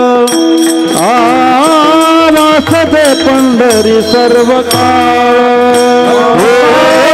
वास दे पंढरी सर्व काळ सर्व काळ वास दे पंढरी सर्व काळ वैकुंठासी नारहारी वैकुंठासी नारहारी वास दे पंढरी सर्व काळ वास दे पंढरी सर्व काळ वास दे पंढरी सर्व काळ वास दे पंढरी सर्व काळ. देव इथं असल्यामुळं आम्हाला वैकुंठही नको. स्वर्गाबद्दल त्यांचं वर्णन आहे. तुका म्हणे पावटणी करू स्वर्गीची निशाणी. आता सरळ प्रमाणे म्हणतो. आता आम्हाला स्वर्ग नको, आम्हाला वैकुंठ नको. मग आता जी माणसं वैकुंठात गेले ते तिथं राहिले असतील का? तिकडंच गेले का दुसरीकडे गेले? आता हा वेगळ्या चर्चेचा विषय आहे, तो इथं मी मांडत नाही. परंतु जे खरे भगवत भक्त आहेत ते वैकुंठात राहिले नाहीत, ते पुन्हा या ठिकाणी आले. घेईन मी जन्म याजसाठी देवा तुझी चरणसेवा साधावया. महाराजांनी वर्णन केले. म्हणून देवा आम्हाला ब्रह्मादिक पद नको. आदी शब्दाने हे सर्व आलं. वैकुंठ आलं, स्वर्ग आलं, सर्व आलं. ब्रह्मादिक पद तर सर्वात उच्च आहे, श्रेष्ठ आहे. ते का नको? ब्रह्मदेव म्हणजे काय सामान्य गोष्ट नाही आहे. ब्रह्मलोकात जाणं आणि त्या ब्रह्मपदावर विराजित होणं सामान्य गोष्ट नाही आहे. परंतु ज्ञानोबा त्याचा खुलासा असा करतात, जो शतएक जन्मा जन्मोनी ब्रह्मकर्मा करी तोची ब्रह्मा आननो हे. जो 100 जन्म लगातार ब्राह्मणाच्या कुलामध्ये घेऊन ब्रह्मकर्म संपादन करील तो ब्रह्मदेव होण्यास पात्र आहे. इलिजिबिलिटी. जर कोणाची इच्छा असेल दे कॅन अप्लाय. तुम्ही अर्ज करू शकता जर कोणाची इच्छा असेल तर. 100 जन्म ब्राह्मणाच्या कुळात घ्यायचे आणि ब्राह्मणाच्या कुळात जन्म घेऊन ब्रह्मकर्म करायचं. नोकरी नव्हे, ब्रह्मकर्म करायचं. त्रिकाल संध्या झाली पाहिजे, ब्रह्मकर्म झालं पाहिजे, तेव्हा तो ब्रह्मदेव होण्यास पात्र ठरतो. मग आता हा ब्रह्मदेव झाल्यानंतर ब्रह्मदेव किती वर्ष आहे तिथं? इंद्रपणाची आहे. ब्रह्मदेव किती वर्ष आहे? महाराज वर्णन करतात की ती ब्रह्मदेवाला सुद्धा काही कालाने त्याला सुद्धा ते पद सोडून पुन्हा जीवत्वामध्ये प्रविष्ट व्हावं लागतं. एखादा गरीब मनुष्य श्रीमंत झाला तर त्याला तो आनंद वाटतो. पहिली परिस्थिती आपली अवघड होती, वा आपण आता मोठ्या पदावर आलो आहे, आपल्याला चांगले पैसे मिळाले, आपण बरंचसं जमवलेलं आहे. पण तोच जर मनुष्य पुन्हा गरीब झाला तर मला वाटतं त्याच्या इतकं दुःख दुसरं कोणाला नसतं. कारण जेव्हा तो गरीब होता तेव्हा तो हात पसरायचा, हो द्या, 100 रुपये द्या, एवढे तरी द्या, समजलं का, पैसे मागायचा, कोणाला मदतीची हाक घालायचा. पण तो श्रीमंत झाला आणि पुन्हा जर तो गरीब झाला, जी मानी माणसं असतात ती उपवाशी मरतील पण कोणापुढे हात पसरत नाही. जीवनामध्ये खूप मोठं दुःख असतं. म्हणून मोठं झाल्यानंतर पुन्हा खाली येणं याच्यापेक्षा दुसरं दुःख जीवनात नसतं. तसं ब्रह्मपदाची भडसे न चुकतीची पुनरावृत्तीचे वळसे ज्ञानोबराय वर्णन करतात. तिथं जाऊन जर तुम्हाला खाली येण्याची वेळ येत असेल यापेक्षा दुसरं दुःख नाहीये. म्हणून ज्ञानोबराय त्याला, तुकोबराय त्याला दुःखाची शिराणी म्हणतात. शिराणी शब्दाचा अर्थ टोक, उच्च टोक. ब्रह्मादिक पदे दुःखाची शिराणी देवा, तिथं पण तेथे दुश्चित्त झनी जडो देशी. तिथं जडणारं चित्त हे दुश्चित्त ठरतं, परंतु आमचं चित्त देवा तिथं जडू देऊ नका. का नको? तुम्हाला माईक पदार्थही नको, तुम्हाला ब्रह्मादिक पदही नको. हे का नको? महाराज म्हणतात ते एवढ्यासाठीच नकोत की त्यांचं वर्म आम्हाला कळलंय. तुका मानता तुका मानता करले आमवर्म तुका मानता तुका मानता तुका मानता तुका मानता आमवर्म तुका मानता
Kumayi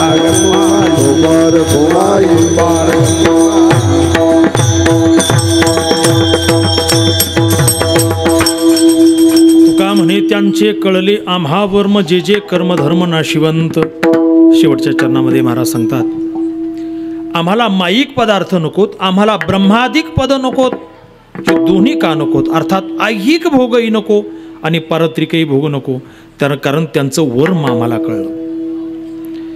माईक पदार्थ अर्थात ऐहिक भोग हे कर्माचं फळ आहे आणि ब्रह्मादिक पद जे आहे ते धर्माचं फळ आहे.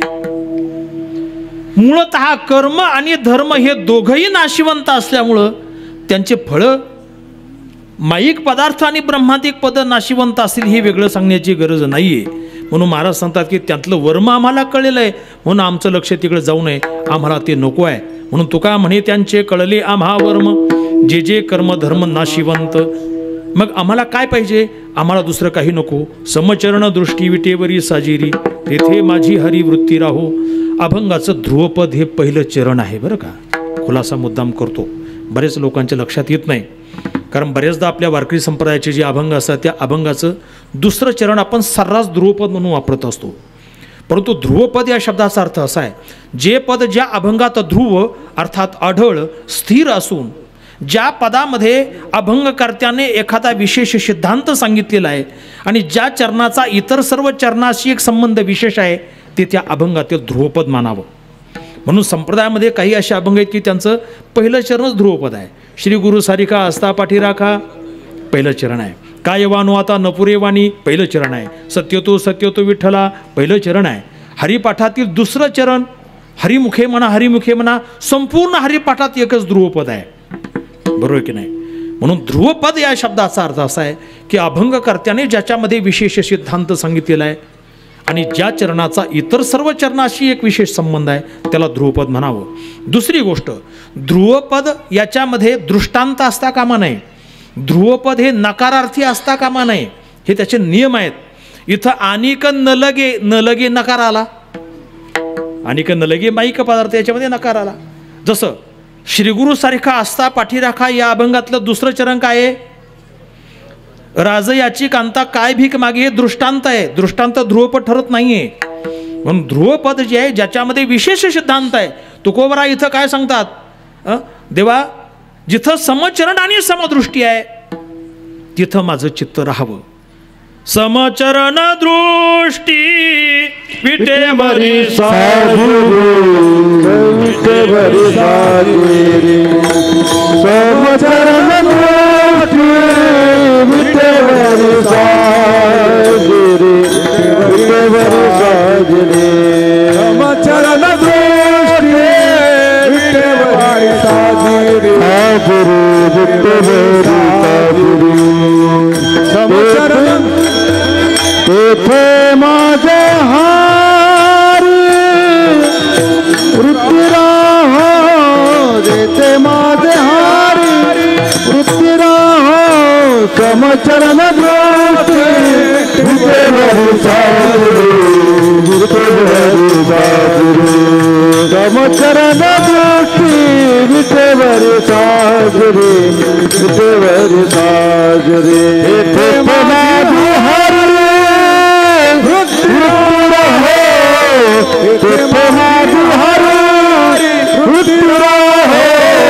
समचरण दृष्टी विटेवरी साजिरी विटेवरी साजिरी समचरण दृष्टी विटेवरी साजिरी. आपल्या या शेगुळ गावामध्ये प्रतिवर्षाप्रमाणे जो हा अखंड हरिनाम सप्ताहाचा कार्यक्रम चालू आहे त्याचं हे 36वे वर्ष अर्थात त्रितपपूर्तीचा कार्यक्रम आहे. 36 वर्षापूर्वी जेव्हा हा कार्यक्रम सुरू केला तेव्हा मला वाटतं अतिशय छोट्या प्रमाणामध्ये असेल. अतिशय छोटा असेल. कधी ट्यूब लागत नसेल नाही का, कधी आवाज नीट येत नसेल. 2 टाळकरी इकडे 2 टाळकरी तिकडे, कोणत्या टाळाला दोरे आहेत, विण्याला तारी आहेत की नाही. आता जुना काळ 36 वर्षापूर्वीचा. परंतु ज्यांनी कोणी हा कार्यक्रम इथं सुरू केला त्या काळामध्ये मला वाटतं त्यांचे खूप मोठे उपकार आहेत. ज्याच्यामध्ये अग्रपणे ज्यांचा विचार करावा लागेल, ज्यांच्या मार्गदर्शनाने कार्यक्रम चालू आहे, आमचे हरिभक्तपरायण भास्कर महाराज, त्याचप्रमाणे त्यांचे सहकारी हरिभक्तपरायण सानप महाराज आहेत, कुटे महाराज, सर्व महाराज मंडळी आहेत. आता ही माझ्यापेक्षा ज्येष्ठ मंडळीत आमच्या संस्थेतले माझे ज्येष्ठ गुरुबंधू आहेत. त्यांनी या ठिकाणी येऊन मोठे परिश्रम घेऊन मला वाटतं ही पारमार्थिक भूमी आज जी तयार केलेली आहे हे सर्व श्रेय या जुन्या मंडळांचं आहे. त्याचप्रमाणे त्यांना ज्यांनी सहाय्य केलं त्या काळातले जे ग्रामस्थ आहेत, आज त्यातले काही असतील काही नसतीलही कदाचित, परंतु त्यांचे प्रयत्नसुद्धा कमी नाही आहेत. मला असं वाटतं की आज या 36व्या वर्षामध्ये या तरुण वर्गाचा उत्साह पाहिल्यानंतर असं वाटतंय की इथं शेगुड गावामध्ये खरोखर परमार्थ फलद्रूप झाला असं म्हणल्या काही हरकत नाही. वा, आज हा तरुण वर्ग कुठं गुंतल काही सांगता येत नाही, कुठं गुंतल काही सांगता येत नाही, परंतु या परमार्थामध्ये तो आला, गुंतला. एवढा मोठा कार्यभार ज्यांनी आपल्या खांद्यावर घेऊन हा कार्यक्रम यशस्वी करण्याचं जे प्रतिज्ञा कंकण मांडलेलं आहे, मला वाटतं या तरुण वर्गाला सुद्धा द्यावेत तेवढे धन्यवाद थोडे आहेत. परंतु धन्यवाद देताना मी एक थोडीशी सूचनाही असं देईल की जर कोणाच्या गळ्यात माळी नसतील तर घालायला काही हरकत नाही. म्हणजे अधिकृतपणे पारमार्थिक होता येईल ना, नाही का, ॲथॉराईज ज्याला म्हटलं जातं तसं होता येईल. गळ्यामध्ये माळी घाला, हा मार्ग चांगला आहे. आमच्या साधू संतांनी जो मार्ग सांगितलेला आहे तो अतिशय चांगला आहे, ज्याच्यामध्ये खरं सुख, खरं शांती, खरं समाधान मिळतं, जे इतरत्र कुठं तुम्हाला मिळणार नाही आहे. तेव्हा या ठिकाणी आपल्या या खंडेरायाच्या या दरबारामध्ये आपलं जे ग्रामदैवत आहे, मला आता माहिती मिळाली, मी पहिल्यांदाच आत गेलो, जेजुरीपेक्षाही जुनं ठिकाण आहे अशी मला माहिती मिळाली. आपलं जागृत देवस्थान आहे आणि त्याचबरोबर पांडुरंग परमात्म्याच्या मूर्तीची प्राणप्रतिष्ठाही मागे झालेली आहे. दानोबरांच्या तुकोबरांच्या मूर्तीची प्राणप्रतिष्ठा झालेली आहे. म्हणजे आपले परमार्थाचं जे अधिष्ठान आहे ते नक्कीच पक्कं आहे असं मला काही हरकत नाही. या देवांच्या कृपेने, संतांच्या कृपेने, त्याचप्रमाणे या सर्वांच्या सहकार्याने, सहयोगाने हा कार्यक्रम संपन्न होतो आहे. अर्थात त्रितपपूर्तीचा कार्यक्रम संपन्न होतो आहे, अतिशय आनंदाची गोष्ट आहे. आजच्या या कार्यक्रमाला आपल्या परिसरातील सर्वच क्षेत्रातील मान्यवर आले आहेत, गावातील परिसरातील आलेले आहेत, ज्याच्यामध्ये एक शैक्षणिक क्षेत्र असेल, राजकीय असेल, धार्मिक असेल, आहे का, सर्वच क्षेत्रातील उद्योजक असतील, कोणी काय असतील, या सर्वांच्या सहयोगाने हा जो कार्यक्रम झालेला आहे, इथं येण्याचा योग आला. मला आमचे गुरुबंधू हरिभक्तपरायण मधुकर महाराज सानप, त्यांनी आपल्या तरुण वर्गाच्या ग्रामस्थांच्या वतीने आजची सेवा दिली आणि त्यानुसार इथं येण्याचा योग आला. मी मगाशी सांगितलं, आता जेव्हा मी आल्यानंतर ही सर्व जुनी मंडळी भेटली, मला खूप आनंद वाटला. म्हटलं यांच्या भेटी कधी कधीच होतात, म्हटलं या काय नेहमी होत नाहीत. आणि सर्व बऱ्याच वर्षांतर भेटल्यानंतर म्हटलं बरं झालं तुमच्या सर्वांची भेट झाली.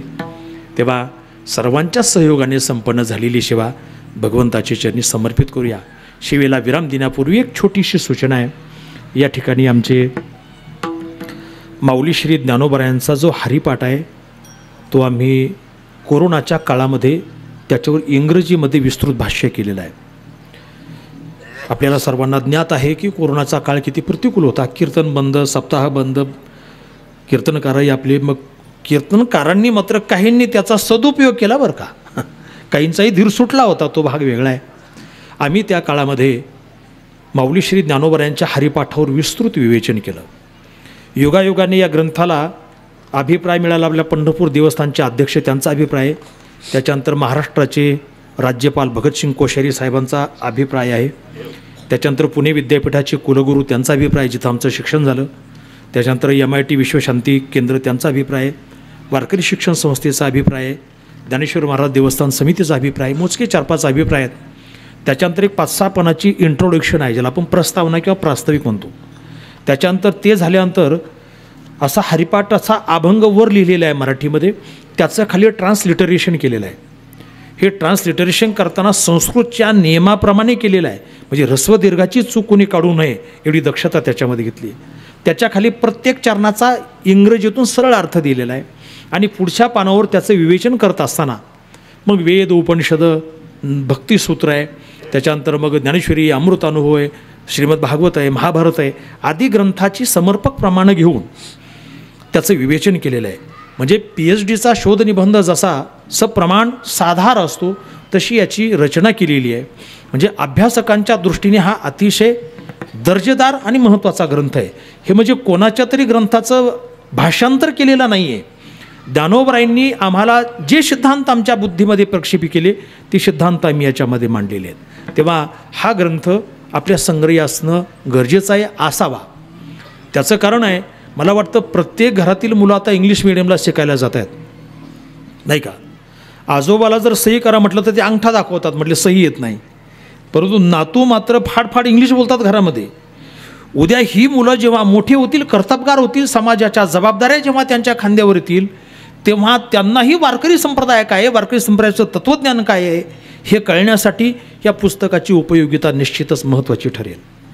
आणि दुसरी गोष्ट, ज्यांना मराठी येतच नाही असे जे परभाषिक माणसं आहेत त्यांनासुद्धा संत वाङ्मय काय, संतांचं तत्त्वज्ञान काय हे या ग्रंथातून समजेल. आमचे पुस्तकं इतर कुठल्याही पुस्तकाच्या दुकानात विक्रीला नाहीत, फक्त आमच्यासोबत असतात. ज्यांना हवं असेल कीर्तनाचांतर या ठिकाणी मिळेल. आणि दुसरं एक पुस्तक आमच्या वारकरी शिक्षण संस्थेचं आहे की ज्याच्यामध्ये वारकरी शिक्षण संस्थेच्या 103 वर्षाचा इतिहास याच्यामध्ये आहे. हे मराठीमध्ये आहे. मी त्या संपादन समितीचा अध्यक्ष असल्यामुळं ते पुस्तक माझ्याकडे आहे. तर हे पुस्तक ज्याच्यामध्ये सुरुवातीपासून जे संस्थेतील 4 वर्ष पूर्ण केलेले विद्यार्थी आहेत त्यांची नावं आहेत, तत्कालीन शिक्षकांचा अल्प परिचय आहे, संस्थेचे उद्दिष्ट ध्येय सर्व काय आहे. तेव्हा ही पुस्तक या ठिकाणी आहे, त्याचाही इथं लाभ घ्यावा. झालेली सेवा भगवंताचे चरणी समर्पित करूया. ज्ञानेश्वर माऊली ज्ञानराज माऊली तुकाराम, ज्ञानेश्वर माऊली ज्ञानराज माऊली तुकाराम, ज्ञानेश्वर माऊली ज्ञानेश्वर माऊली ज्ञानराज माऊली तुकाराम, ज्ञानेश्वर माऊली ज्ञानराज माऊली तुकाराम, ज्ञानेश्वर माऊली ज्ञानराज माऊली तुकाराम.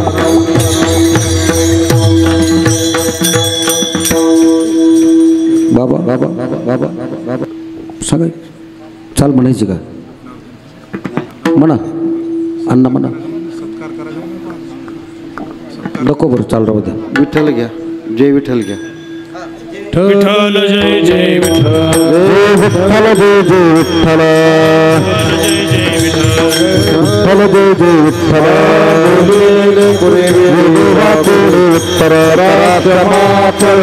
महाराज तुम्ही जिद्दा नाही विचारिला. उठू नका, उठू नका. नाट्य मंडळी उठू नका. तुका म्हणे ज्ञानेश्वरा राखा पायापैकी नरा करा क्षमा परा. उठू नका. 2 मिनिट या ठिकाणी.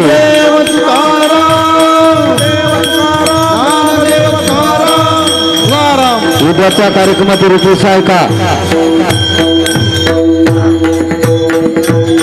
टाळकरी जागे बसा. टाळकरी खाली बसा. मृदंग म्हणे खाली बसा.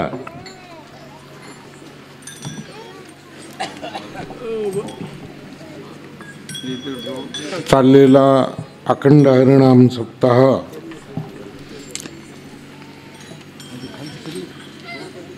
त्रितपमूर्ती महोत्सवी वर्ष 36वे वर्ष आहे. खंडोबारायाच्या चंपाषष्ठी निमित्त विठ्ठल रुक्मिणी मूर्ती स्थापना वर्धापन दिनानिमित्त आणि श्री संत ज्ञानेश्वर महाराज तुकाराम महाराज मूर्ती प्राण प्रतिष्ठा स्थापनेनिमित्त हा अखंड हरिनाम सप्ताह आणि ग्रंथराज ज्ञानेश्वरी पारायण सोहळा आज संपन्न झाला. आजचं हे जागराचा कार्यक्रम आमचे गुरुस्थानी असणारे हरिभक्तपरायण रविदास महाराज शिरसाट आळंदी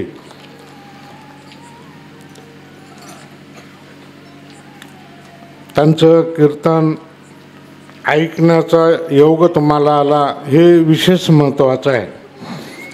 आणि खूप मोठे गाडे अभ्यासक आहेत. त्यांचं आता इंग्रजीतून कीर्तन करायचं म्हटलं तरी मुंबईसारख्या स्टेजवर सुद्धा त्यांचे कार्यक्रम होत आहेत.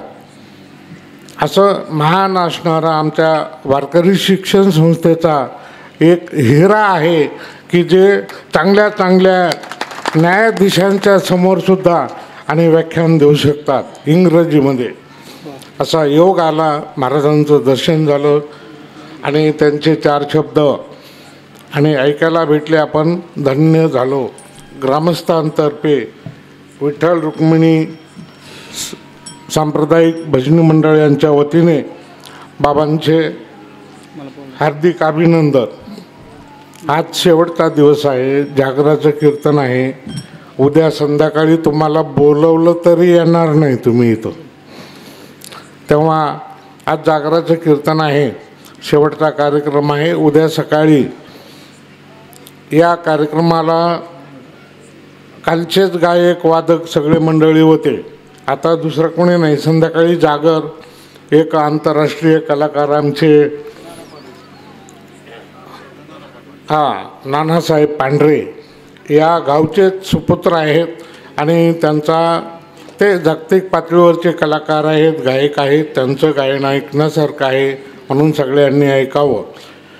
आणि उद्या सकाळी बरोबर 8 ते 10 आपलं 10 ते 12 विदर्भ रत्न रामायणाचार्य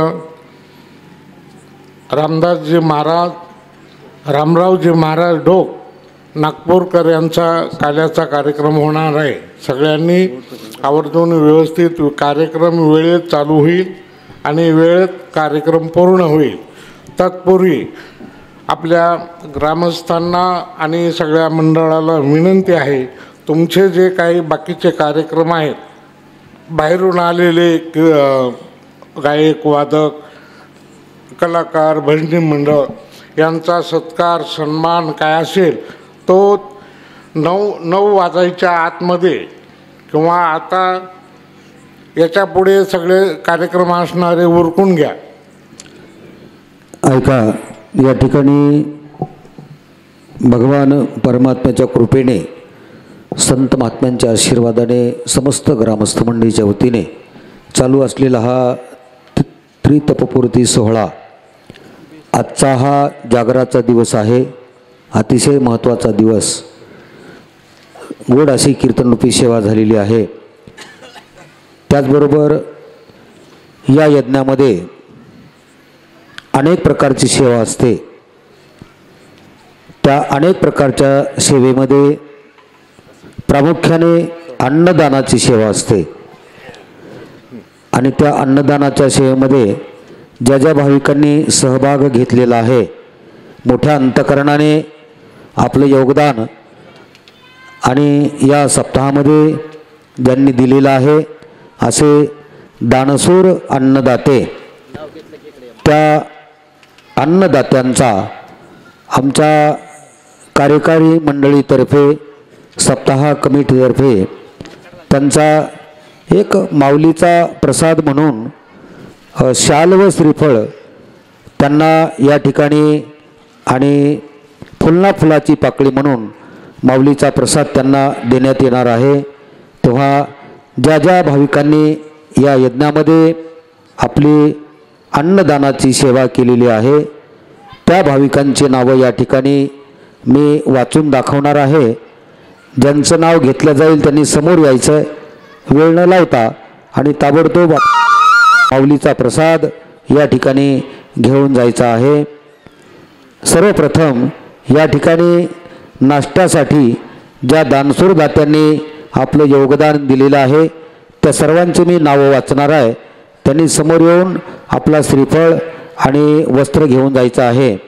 मिनीनाथ धांडे, मालन बबन शेगडे, ज्ञानेश्वर नामदेव गायकवाड, सौरभ कांतीलाल डुकरे, गौरव शिवाजी परकांडे, महेश जेवे, अक्षय बाळू कोकाटे, बापू राजाराम शेगडे, लत्ता बाळासो तनपुरे, केरा सोनटके, भाऊसाहेब फडतरे, याप्रमाणे नाश्त्याचं योगदान या मंडळीकडून झालेलं आहे. नाश्त्याची सेवा झालेली आहे. या सर्व मंडळीने ताबडतोब समोर यायचं. उठू नका माऊली, कोणीही उठण्याचा प्रयत्न करू नका. एक उठलं की दुसरं उठत असतं, म्हणून सगळ्या आपली शिस्त पाळा थोडा वेळ. त्याचप्रमाणे जे सायंकाळची जी महापंगत असते, या महापंगतीमध्ये आणि दुपारची जी महापंगत असते, या महापंगतीमध्ये ज्यांचं योगदान आहे, ज्यांनी पंगत घातलेली आहे, असे दानशूर दाते साई सिद्धी लहान मुलाचे हॉस्पिटल कर्जत, डॉक्टर प्रमोद जगताप, मच्छिंद्राबा शेगडे, संगीता जयसिंग नलावडे, राजू शिवाजी शेगडे, यमुनाबाई रंगनाथ नलावडे, बाबासाहेब ज्योतिराम शिरसाट, आप्पा रामा शेगडे, रणजित भीमराव नलावडे, लक्ष्मण सदाशिव गावडे साडे, तात्या विनायक डेरे कर्जत, पोपट गाढवे कोर्टी, कैलासवासी धर्मराज श्रीधर शेगडे गुरुजी यांच्या स्मरणार्थ श्रीमती लोचनाबाई श्रीधर शेगडे या भाविकांनी मोठ्या अंतकरणाने आणि महापंगतीमध्ये भाग घेतलेला आहे, आपलं योगदान दिलेलं आहे. ग्रामस्थ मंडळीच्या वतीने, आमच्या भजनी मंडळाच्या वतीने या सर्व अन्नदात्यांना आणि धन्यवाद.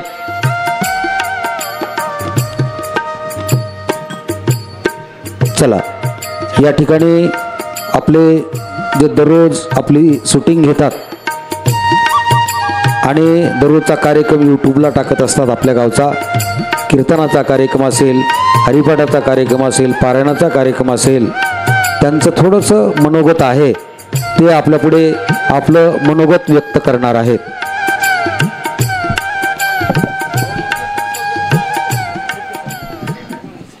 हां, आजचं जे विशेष ज्यांनी योगदान दिलेलं आहे, आजचं कीर्तन सौजन्य आपल्या गावचे आणि प्रतिष्ठित नागरिक परम आदरणीय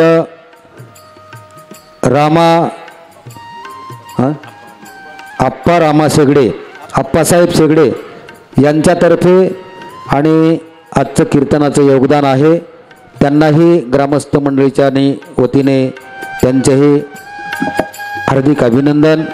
बोला.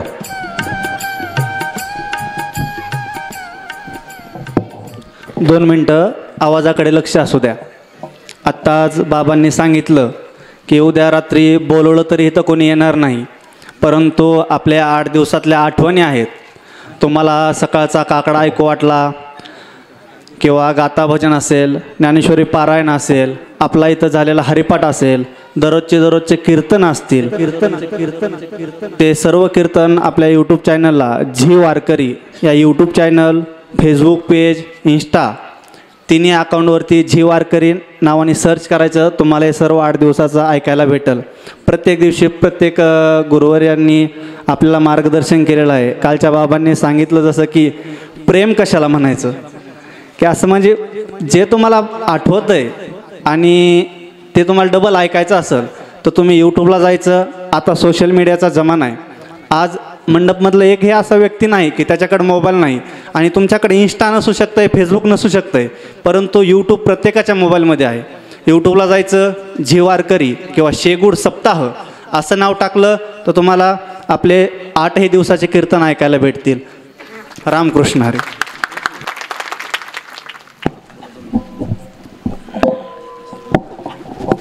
या ठिकाणी चाललेला अखंड हरिनाम सप्तासाठी 2 मिनटं थांबा.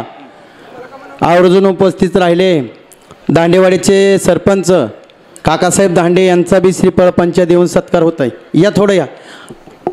आणि खिस्ती काका 7 दिवस झाले, खिस्ती काका आणि शिंदे चेअरमन येतात, त्यांचा बी छोटासा सप्ताह कमिटीच्या वतीने या काका या, छोटासा सत्कार आहे.